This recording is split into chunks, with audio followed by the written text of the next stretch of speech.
Hi, students. Let's get started with the subject Science Chapter 10. Living Creatures, Exploring Their Characteristics. Avdhi and Ayush go for a morning walk with their parents. Avdhi notices some shells and tries to pick them up. Her mother advises her not to do so and explains that the shell could be home to a living snail and is actually a part of its body. Avdhi and Ayush wonder how the shell that is not even moving could have a living being inside. Later that day in school, Avdhi and Ayush share this incident with their friends. They approach the teacher to understand how a shell which is not even moving could be a body part of a living snail. The teacher initiates a discussion in the class on living and non-living. 10.1 What sets the living apart from the non-living? Why do you think a pencil is non-living but a pigeon is living? What do you think are the differences between living beings and non-living things according to you? What similarities do the identified living beings share with each other? You may have identified movement as one of the similarities among living beings. You have also seen cars moving on a road. Does it mean that a car is living? List the tasks that you can do but a car cannot. You are a wonderful example of a living being. Whenever you attempt to group things around you as living or non-living, you can compare them with yourself. Which characteristics help you in differentiating yourself from a car? For instance, a car does not grow. Does it mean it is non-living? Now, which characteristics have you used to classify a car as non-living? Continue your discussion in a similar way to identify the essential characteristics of living beings. What are some common characteristics that make living beings very different from the non-living things? Let us learn about them. Can we consider movement as one of the characteristics to differentiate between the living and the non-living? List 5 things around you that can move on their own. Do you think that all 5 things that you have listed can be considered as living just because they can move on their own? However, unlike animals, plants do not move from one place to another. Do you consider them as living? Even though plants do not move from one place to another, they do show certain types of movements. Opening of flowers is one of the examples of movement in plants. Another example of movement in plants is seen in insectivorous plants. Insectivorous plants are dependent on insects for their nutrition. Drosera is one of the examples of an insectivore. Drosera is featured with saucer-shaped leaves having many hair-like projections of unequal length with sticky ends. Whenever an insect enters the saucer, ears move inward and trap the insect with their sticky ends. Try to observe the mechanism of movement in other insectivorous plants. Climbers also wind themselves around any object placed close to them. That means, even though plants do not move from one place to another, they do show some movements. Compare yourself with the picture of your childhood. Can you wear the dress that you used to wear 4 years ago? No, because you have become larger in size. This is due to growth in your body. Plants and other living beings also grow. Can we consider growth as a characteristic of living beings? Living beings need food, nutrition, for their growth and development. List 5 living beings that require food to grow. Now, think of a process without which we cannot live. Count the number of breaths you take per minute after a normal walk, after a run, and after a few dance steps. Record the data and observe. Do you notice any difference in the number of breaths after each situation? Do you notice the process of breathing in other animals like dogs, cats, cows, and buffaloes? Notice the movement of their abdomen while they are taking rest. In the process of breathing, when we inhale, the air moves from outside to inside our body. When we breathe out, the air moves from inside our body to outside. Breathing is part of a process called respiration. Do plants also respire? There are tiny pores called stomata on the surface of leaves. These pores help plants in taking air in and out. Interact with senior class students in your school and request if they can demonstrate stomata using a microscope in your class. All living beings respire. Have you noticed white patches forming on shirts around the armpits during summers? These patches are formed due to sweat. The sweat consists of water and salts removed by the body as waste products. Removal of waste products from the body is called excretion. Urine is also formed as a product of excretion in animals.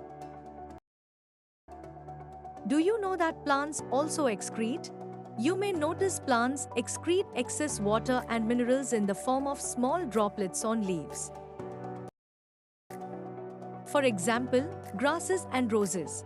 All living beings excrete. Let us look at another characteristic.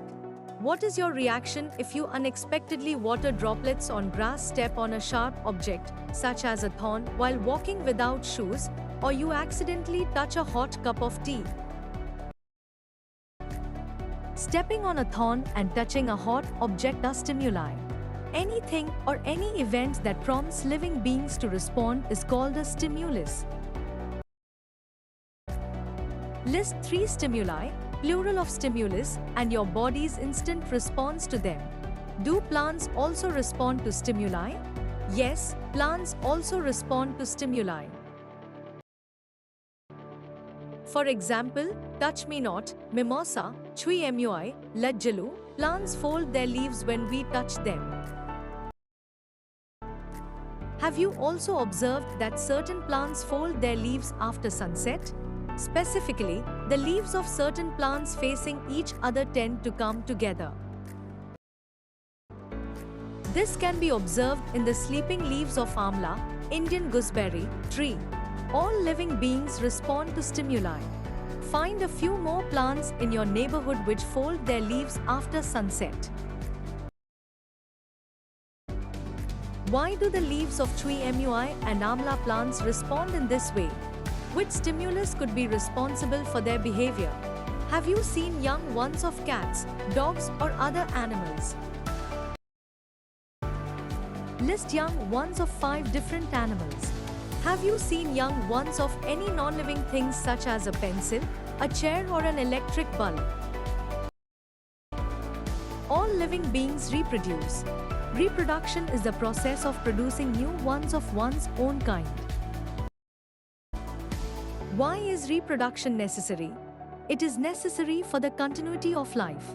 When a living being is not able to exhibit all of the above-mentioned characteristics, despite the availability of all resources, like food, air and water, needed for being alive, it is said to be dead.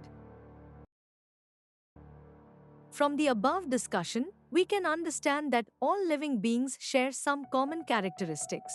For example, all living beings show movement, they need food, and they grow.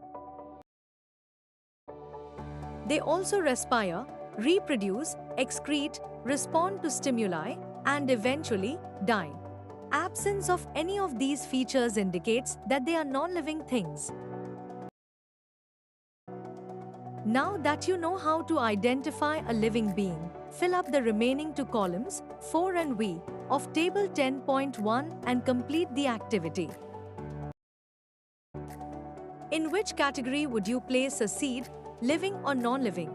Why? Let us explore how a seed germinates to observe some of these essential characteristics in plants. 10.2 Essential conditions for germination of a seed. Have you observed a seed germinating?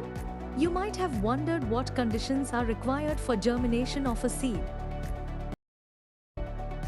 What conditions do you think are required for seed germination? How will you investigate whether these conditions have an effect on the germination of a seed? Do you think sunlight is necessary for germination of seeds?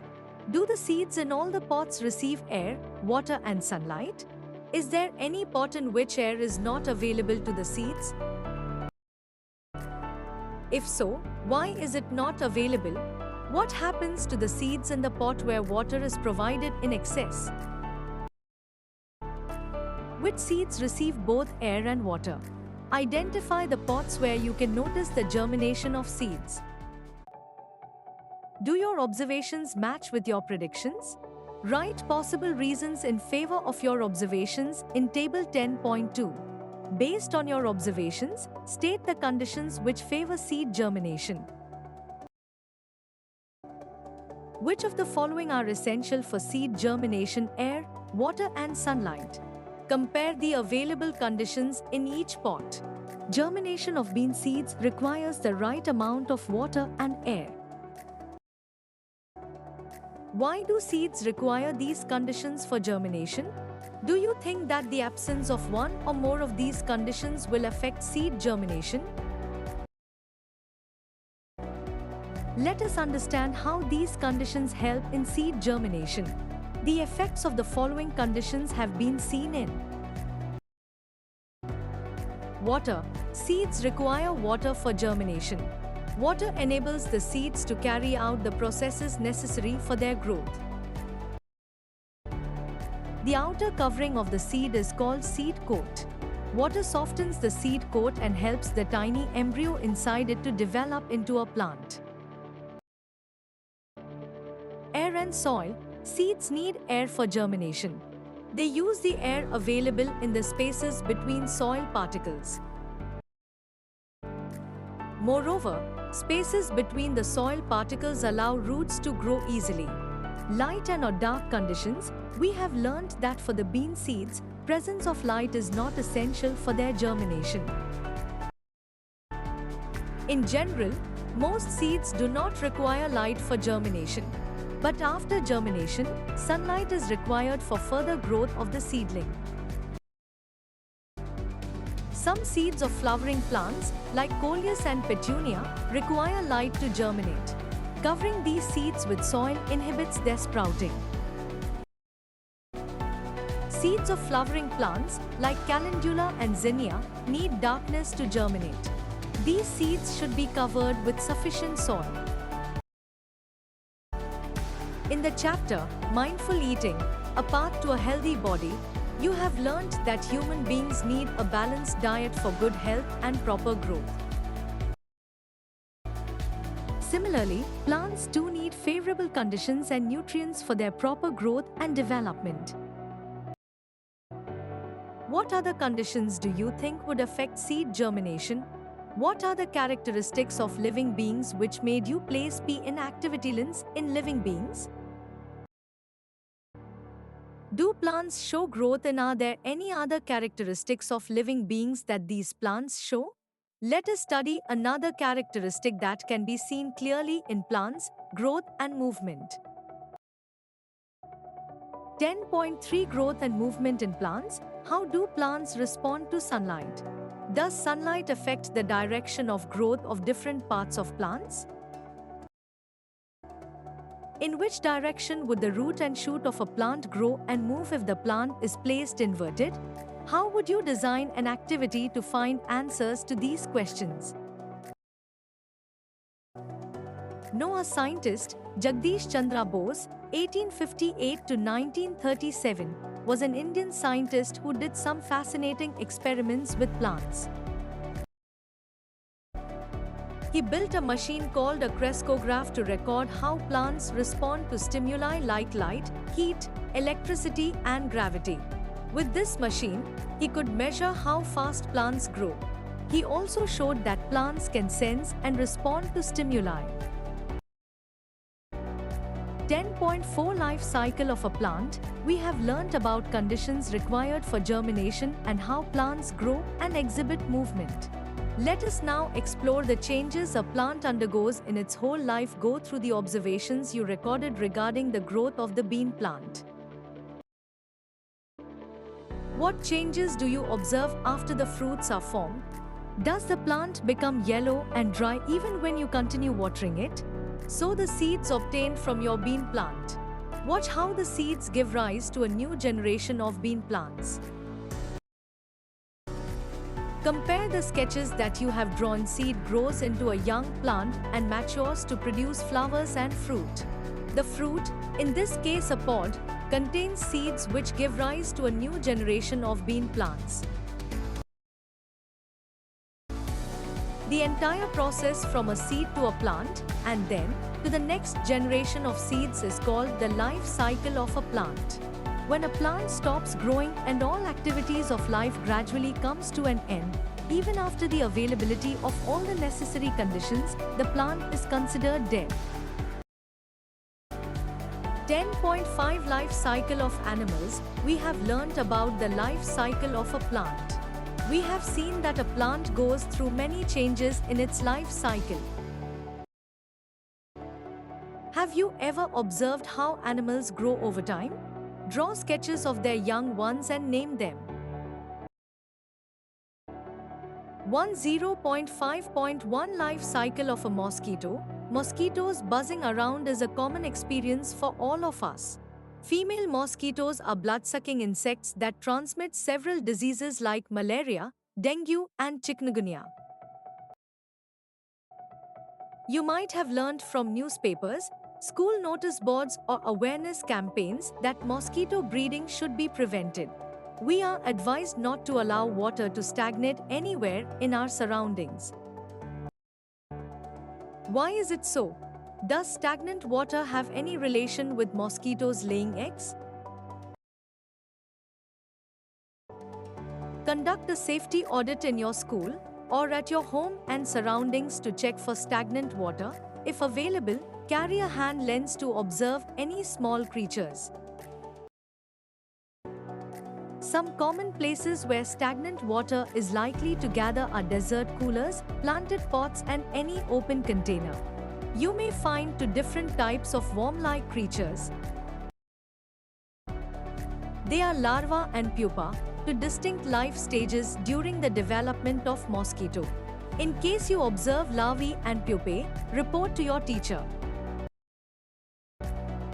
Discuss with the teacher and classmates about the necessary measures one can take to prevent breeding of mosquitoes.